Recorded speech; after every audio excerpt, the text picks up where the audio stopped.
Od doby, co přestala si se mnou spát, já přestal další texty psát. Přestala si se mnou hledat raj. Najednou mi chybí všechen vibe. Chybí mi inspirace a můžeš za to ty, že už se ke mně nenakláníš a nelíbají mě tvoje rty. V hlavě mám prázdnou, žádnej další rým, tak vrať se ke mně blíž a já zas něco vymyslím. Tvoje tělo vedle mého dávalo mi jasný text. Teď bez tebe nevím, co mám napsat dnes, tak pojď hezky blíž. Vždyť ty jsi moje můza, bez tebe je každý verš je nedopsaná hrůza. Tak pojď hezky blíž a pojď si hrát, ať mám zas důvod další píseň psát. Vrať mi ten pocit, co umíš jen ty dát, ať můžu další píseň poskládat. Ty tvoje boky, když se hezky vlnily, v hlavě mi stovky nových veršů budily.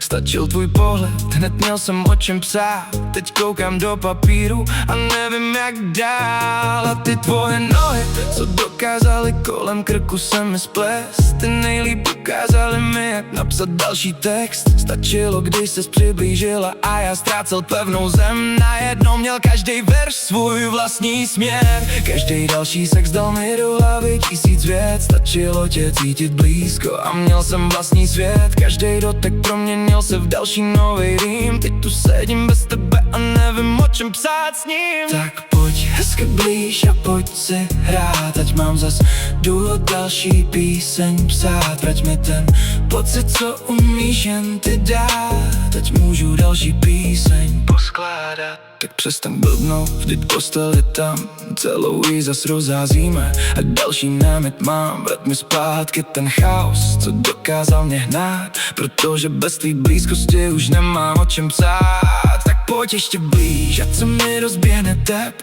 ať z každýho pohledu zas poskládám text. Ty víš, jak mě dostat tam, kde ztrácím pevnej řád, kde stačí tvoje blízkost a já mám co psát. Tak buď zase můza, co mi nedá v noci spát. Dej mi zpátky důvod všechny tyhle řádky psát. A jestli ráno řekneš, že už nechceš být můj hřích, tak s tebou zmizí můza a s ní každý další rým. Tak pojď hezky blíž a pojď si hrát, ať mám zas důvod další píseň psát. Vrať mi ten pocit, co umíš jen ty dát, ať můžu další píseň